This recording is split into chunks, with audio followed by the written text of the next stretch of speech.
This is chapter number 8, Novels, Society and History.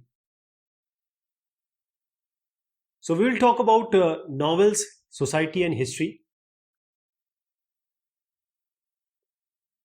So this was the time when the publication or the publishing industry was booming, and novels, because if you talk about literature, there was a lot of literature like magazines, like newspaper, etc.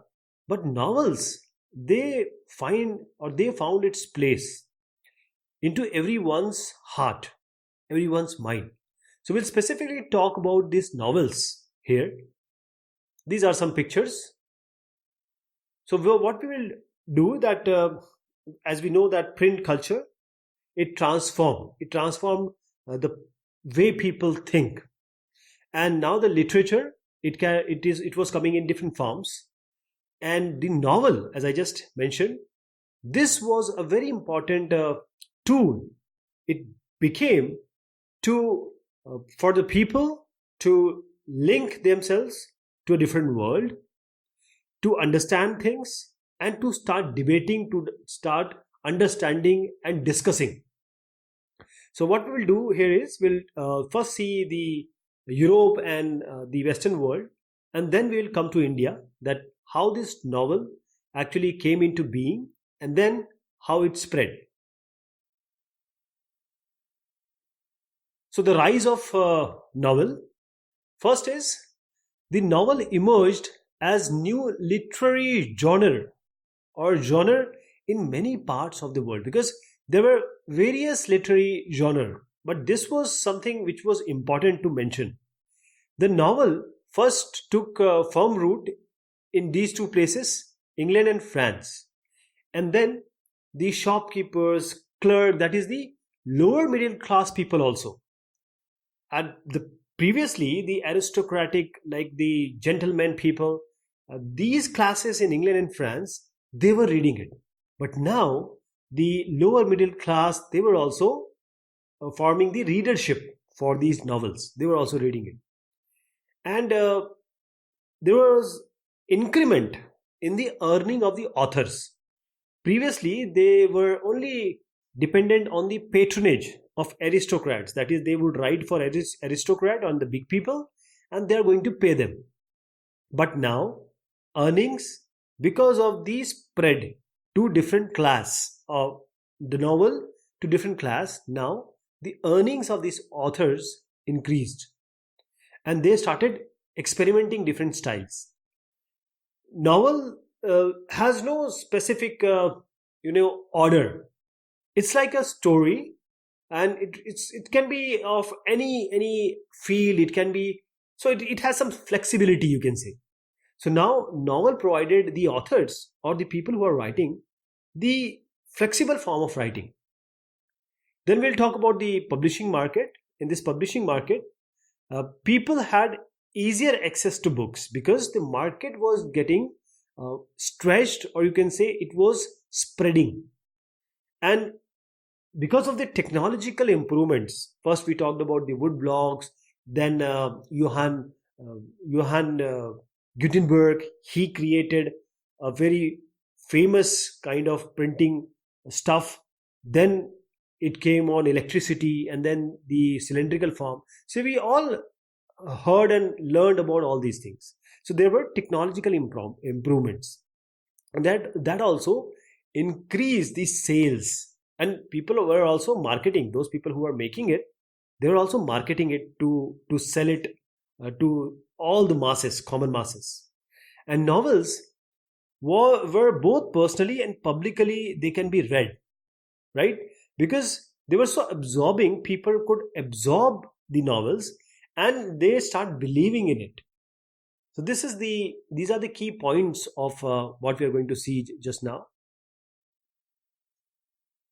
So the rise of novel, as we just said, that novel is quite a modern form of literature at this time. And the main reason was the inventions, different mechanical inventions. We have seen that previously the manuscripts were written, that is, people would write by their hand, and those manuscripts means manual scripts. Manual means a person is going to write something. So manual scripts were actually a person is writing. Now when this novel came, and it was really widely accepted and read, it became a hit, you can say. It was so popular at that time. And because these cities were quite the villages also were quite connected because of the different you can say connecting media and communications also. So now novels can also spread, so they scattered, and they had different type of readers now. And the novel the main thing was, novel contains some fictitious character, and these fictitious character will tell you about the love, marriage, and how the relationship between men and women are there. So people were liking this. It was very close to what they are, what a general man is, general family is. The novel first took firm root, that is, it started or it actually were accepted in England and France. Then only by this 18th century it became popular. So it was already there in 17th century. Why it became popular? Because the people who were aristocrat or traditionally aristocrat or people of big class of England and France, they were reading it. But now the lower middle class, like the people who are not very into reading, like shopkeepers and clerks, they also started reading this novel. So this readership actually grew many-fold, and because of this increase in the readership, now the authors, they can earn more. Previously they were just dependent on these aristocrat and gentlemanly people, that big people having money, so they were just writing for them. But now as they were getting money, means because of the wider readership, they were trying different styles, they were writing different things. So Henry Fielding, he was a novelist in early 18th century. So he said one time that the founder of a new province of writing, what he wanted to say, he could make his own laws. That is, when he is writing a novel, he is writing some fictional story. Now he is the master. He can, defy law, he can make law. This is what he wanted to say. Then Walter Scott, there was he actually took all these Scottish ballads and all these historical things, and he compiled it. All this Scottish thing going on, he compiled it. So this is how he made a novel out of that. Then a very important word, which is important as far as examination is concerned, is epistolary novel. Now what was this epistolary novel? This novel is basically based on the letters, right? Like if this novel was like this, so a letter will be there, first letter will be there, say two people are talking. So this guy this person will, or say a woman, if the story is about women, because I'll just tell you about a story also, that Samuel Richardson, Pamela. So he wrote in 18th century, and this was just an exchange of letters between two lovers. So what is in the heroine's mind, means the female protagonist, what is in her mind, that can be heard, listened, and believed by the readers. So this let me show you what I was just about to tell you, that there are two people. Here is a female, male. Now the female is writing letter to a male. So you read this content. Then a male is writing back to the female. Then there is a letter. So this kind of novel where the letters are exchanged, and in this letter the story is being pinned, or the story has been written. This is called, very important word is there, epistolary novel. Epistolary. I'll just go to this word again, because this is quite important. It is always asked. First, let me go to the gentlemanly classes, because we discussed here, and this means those people who are who claim the noble birth, and they have very high position in the society, and they think that they are supposed to set the standard of what should be the behavior of the society. Then this epistolary, this is written in the form of series of letter, right? So form of letter means from one person to another, and this is how the novel is being made. Then we come to the publishing market. Publishing market, Previously, poor people cannot buy it. Why? Because it was quite expensive, these novels and etc. things which are coming to the market. So Henry Fielding Tom Jones in 1749, so he actually issued 6 volumes of his book, and each volume is of 3 shillings. That is around 18 shilling for his whole work. Now this 3 shilling was a 1 week earning for the poor or the laborer. So how can he buy this novel? He cannot buy this. But then what happened? There were libraries, circulating libraries in 1740s. So what this library was doing, it was giving the book for rent. So now everyone, those people who are not able to buy this kind of books which are quite expensive for them, they started taking the book for rent. That is, hiring the novels for hour. And now everyone could afford it, and when they could afford it, they were just reading it. And the word of the novel, the word it create novel, why it became so popular is that when someone reads the novel, he actually starts believing that he is in this novel world. He is inside the novel world, and he is one of the character. So he goes into a different world. Are you able to understand that? While reading, he is not himself. He is the male protagonist, or he is a hero, or he relates someone in the novel. So he can read it in the you can say solitariness, or you can also read the novel with friends or relatives or anywhere. And if you see any European person today also, he is or she will have a book in his hand, a novel in his hand. This is you can say it's a tradition now. So various people wrote about various things, and the love for this novel, because there were people also who were not uh, literate, so rural people. So what they did is, the novel are being read aloud for them. Means one person will read it and the other person will hear. So there is a famous story that a group at Slough, it's a place, when they heard, while someone was reading that novel, that the Pamela, the heroine of that Richardson popular novel, had got married in this Slough, in this village, and they were so happy. They just went to the church and started ringing bells, parish church. So this was happening at that time. Now I'll just give you an idea of a word called serialized. Serialized, this is a format in which the story is published in installment, each part in an issue of a journal. So what does this mean is, I'll just tell you first, then we'll go to the detail. So we have say this much of story is there. So one part of the story at the say first week, then second part of the story in the second week, like this. So there is a serial.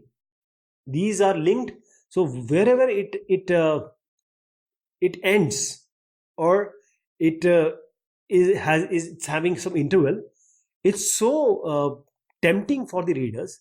They would love to understand, and they would love to wait for the second one. Then again there is some secrecy or something tempting. They will wait for the third one, and they start discussing. This is called the serialized, like the television soaps you see today. It's like that one. So this is called a serialized paper. So Charles Dickens. Now you will hear this word, this name again and again, Charles Dickens, because he has made his name. So in 1836, Charles Dickens, Pickwick. This is the example. This is a picture of the Charles Dickens Great Expectation. So he serialized in magazine. So it was so magazine were quite attractive. People were reading it, and there was a suspense. Here we have a suspense. So when we have suspense or rahasya or something tempting, people will always wait for the second installment to come. So this was happening at that time. So this word you have to really understand, serialized.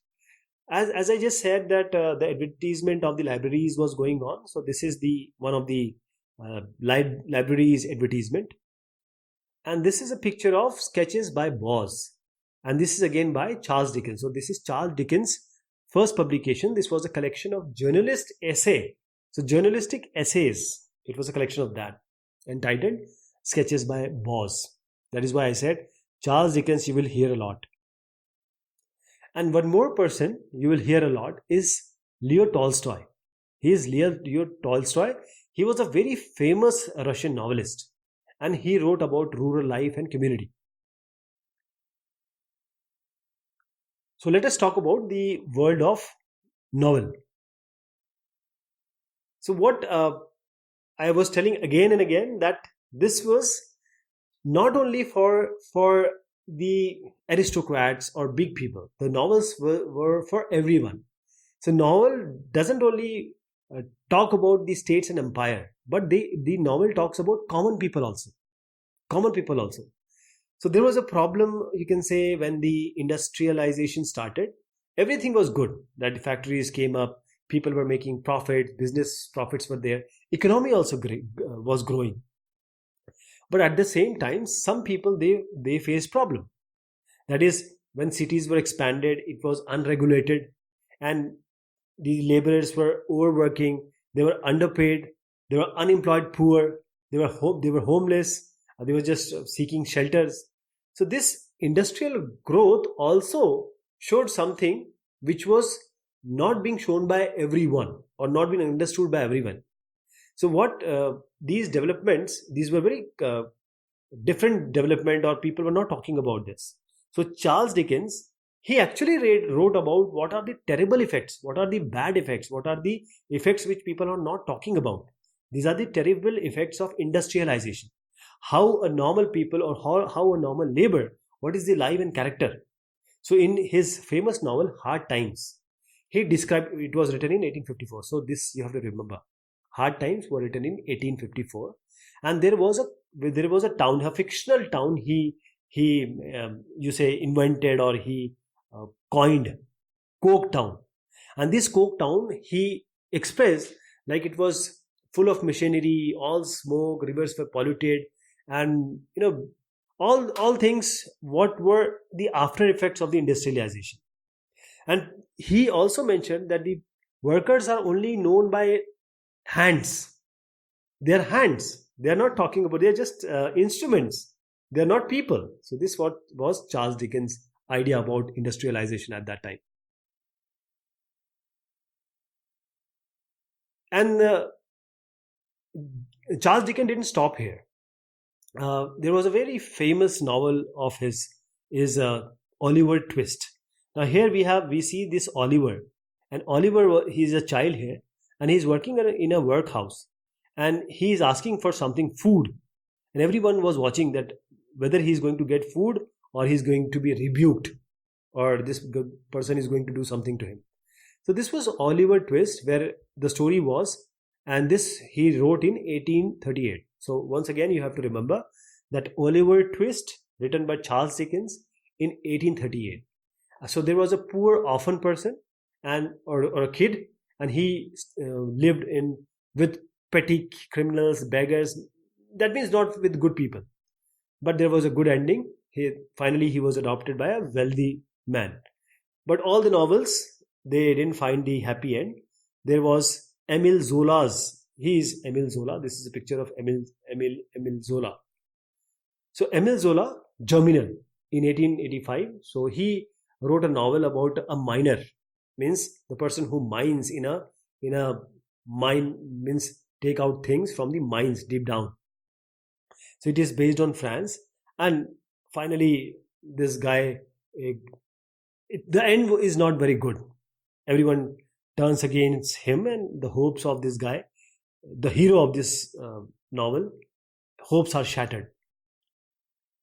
So what is about the community and society? When we talk about community and society, that as we said, that the majority of readers of the novel, they were living in the city, But when they were reading about a novel, and when the novel is about rural communities, they find a connection between them.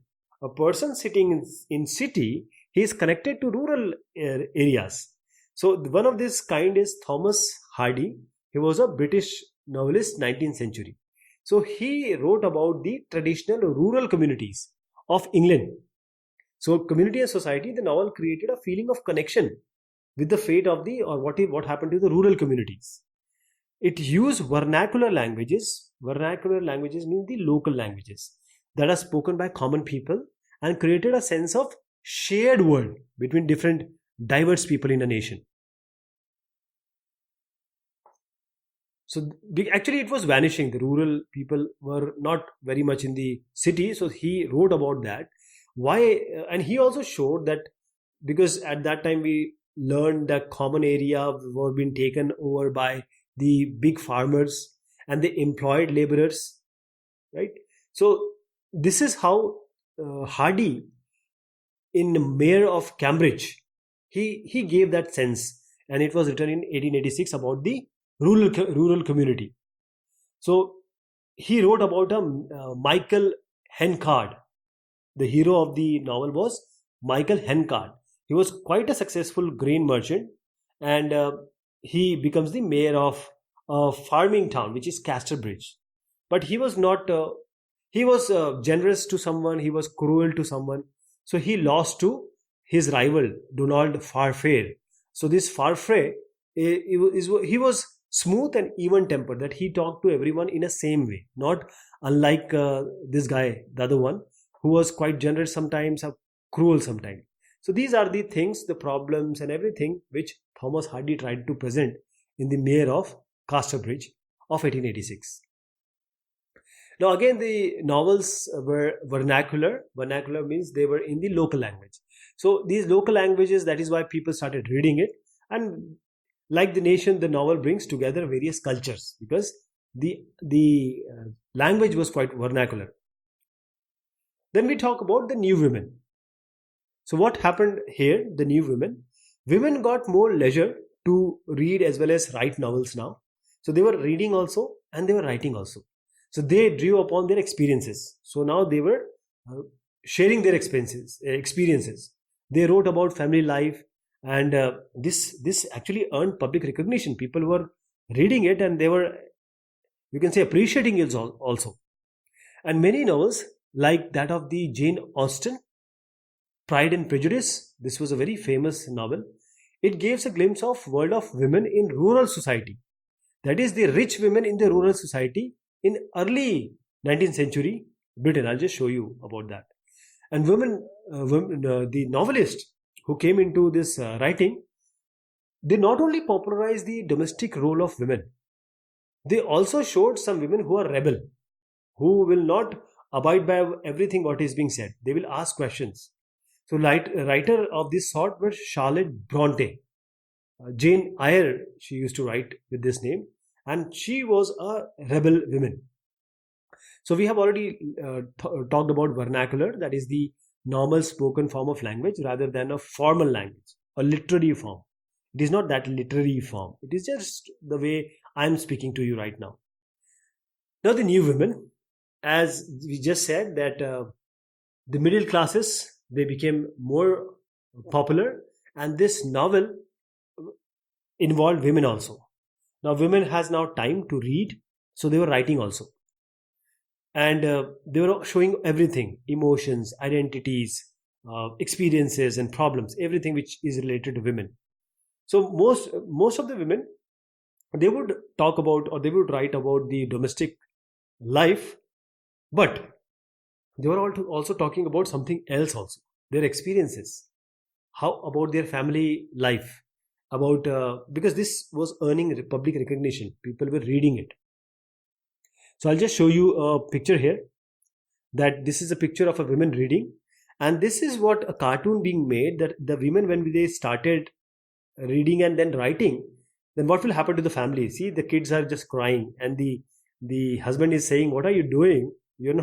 You're writing. So this will happen to the family. This was just a cartoon. So we'll talk about the women novelists, what they did. So the novel of Jane Austen, it gave a glimpse of the idea about the women. See, the world of women in genteel rural society. So these were uh, rural society, but the women which are of somewhat, you can say, high class or good earning in the early 19th century. So what happened here is that everyone would encourage the women that they would do something to find wealthy husbands.